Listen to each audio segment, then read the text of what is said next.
Chapter 3. The Lobby, Heaven, the Other Side. The Lobby, also known as Heaven, Nirvana, the Afterlife, Shambhala, the Other Side, the Great White Way. Aralam. I have allowed Melissa to continually use the term the lobby as a descriptive name for the energy plane strata from where I reside. It is a universal human ideology and mental picture that is most correctly and universally used to engage the visual imagination of the human mind for the work that we do. You will hear me refer to the lobby many times throughout this work, and it is to be used as a literal example of the time, space, frequency area of the comings and goings of souls, or the actual place where souls are born from and where the soul returns at the time of the body's death. In many earth texts, this plane is known as heaven, Shambhala, the Great White Way, Nirvana. As I said in the chapter before this, the initial entry plane of the lobby is at the 86th level of the universal creation field. The 86th through 88th energetic levels are what humans have described as the tunnel of light or archway that they may see when their organic body dies and the soul travels back to my plane of existence. These levels are simply the entry and exit point where the soul's energetic signature realigns itself with the lobby after an incarnate lifetime, or conversely, within the soul's birth into a new lifetime. I reside at approximately the 89th level, where all of the working, teaching, and counseling guides reside. There are many levels of entities above me and below me who are working on the immediate re-entry and exit of souls who are incarnating into bodies, and energy pods at all the many levels of energetic strata in this universe at any given time. From an Earth life perspective, the lobby has been depicted as a fully mythological ideation, which is not what most humans would describe as real. This could not be further from the truth. The lobby is actually a time-space frequency area of this universe and is the only time-space frequency area where the Creator God is in direct contact with the evolutionary forward movement of the said created universe. Each universe has its own time-space frequency arena in which the souls from that universe can incarnate and reincarnate through many hundreds of lives while working up the ladder of energetic lessons and soul evolution. On Earth, the lobby, as Melissa calls it, is called by many names. Heaven in the Judeo-Christian religious doctrine, Shambhala, Nirvana, the Great Walkabout, the Great White Way, the other side of the veil. All and every one of these descriptions point to the same energetic destination. These descriptive names are referring to where I and an uncountable number of my fellow teachers reside. The lobby. I believe that Melissa originally began to refer to the time-space frequency universal creation arena as the lobby because in her teachings with me, I have shown her through the comings and goings of souls what the energetic realm would look like to her visually. Melissa sees something that might be akin to a sort of roofless, huge, sun-filled, beautiful, bright, marbled train station in which travelers were coming and going while being met by loved ones and old friends, minus the trains, of course. As her connection to me grew, she was able to see further into the arrival area and could see ornate seating areas, library wings of the Akashic records, and the unending garden spaces beyond. With all of these images, she decided to call it a grand kind of lobby where traveling souls were coming and going. If this image were very far from the truth, I would have corrected her, but in fact, most humans who come cross to and from this area at birth and death experience something quite closely akin to what Melissa does, and thus the name, the lobby, has remained. I also believe that having a sort of mental picture of the time-space frequency creation arena in this way will help you, the reader, to experience what that might be like. I do offer this caveat, however. Each soul who at death passes back over to the lobby will have an experience that is within their beliefs about a connection to the Creator God. This is a very important piece in understanding the lobby. If, for instance, you have spent a whole lifetime on earth as a devout Catholic, you would most likely not come back to the lobby through the entrance of a soul who was a devout Buddhist. When souls travel back to the Creator upon death of the physical body, usually their memory of the lobby and their last life is forgotten, and they are heavily imprinted with the energetic signature that was the present lifetime being left behind. Due to this, the soul is greeted by its guides or waiting family soul members in a way that will be the least jarring for that soul. Thus, they will be entering in such a way that the belief system from that lifetime is not initially shocking to that soul. The whole mission for the soul, from our perspective, is to live a life, return easily back to the time space frequency creation area, and assimilate those lessons in the most loving and seamless way possible. As the returning soul begins to remember where they have come from and where they have been, the lobby becomes more closely resembling what Melissa sees. As she is seeing the lobby from the perspective of a living human soul, she is not being veiled from it in any way. When she moves back over, she will most likely see it exactly as she sees it now, as well as those soul family members that have already passed back in this lifetime. If you are a soul on earth who, for instance, is within the Buddhist religion tradition, you would most likely pass back and arrive in a beautiful temple setting and be met by your soul family. At the point in your experience of arrival where you become comfortable with the fact that you have returned to this time space frequency creation arena and that you had passed from your last earth life, you would be able to then move freely toward the main levels of the arena lobby for your guide meetings and assimilation of lessons. The point I am making is that the initial entry levels of the lobby are going to be whatever the soul returning from Earth believes or needs to see in order to return in a loving and non-threatening manner. Many times, a soul returning to the lobby will be arriving from a particularly difficult life experience. In the case where there was such much physical pain or trauma around the transition, the incoming soul's family and guides will create a kind of rest place or cocoon for that soul. In a later chapter, Melissa will share just such an experience that she witnessed with her mother's return to the lobby. Transition back to the lobby is very different with each soul, no matter which plane of existence, planet, or universal strata that soul is returning from. The most important piece to a soul returning to the lobby is the comfort and the holding of that soul until it is by its own will calm, rested, and ready to begin the learning process again. Should the soul pass over in a freely moving manner, or even better, with full knowledge of the return to the lobby with no fear, then that soul will pass directly to the lobby and meet friends and loved ones with no holding pattern whatsoever. The lobby is the actual energetic time-space frequency area that was created in the very beginning of this known universe by the Creator God. Each universe is given an upper level by which all souls living within the universe can traverse, learn, and evolve through layer upon layer of experience, all designed to create more enlightened, instructed, talented, and loving members of that universe.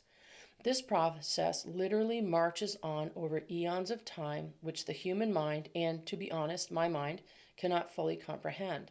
There are an uncountable number of souls living within the lobby at my level and the levels above, all the way up to and including the Creator God. At my level and the levels above me, most of the souls no longer incarnate into organic life forms, but exist as energy life forms.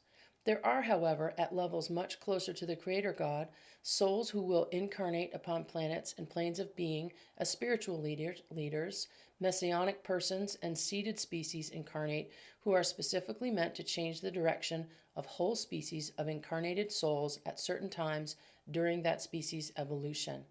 This is known as species seeding, and it occurs not only on the Earth, but on many planets and energetic species planes across the universe. It is important to understand that within this structure of movement, free will is the constant which allows souls to always choose. No soul can be compelled to any action or belief. The Creator God gave this irrevocable gift to every soul upon the inception of this universe. The law of free will cannot be taken from you, even by the Creator God. The lobby is the time-space frequency plane from which souls are born into lives and return after those lives in order to continue to evolve and grow. The earth plane is only one destination for souls being incarnated into lesson plan lives.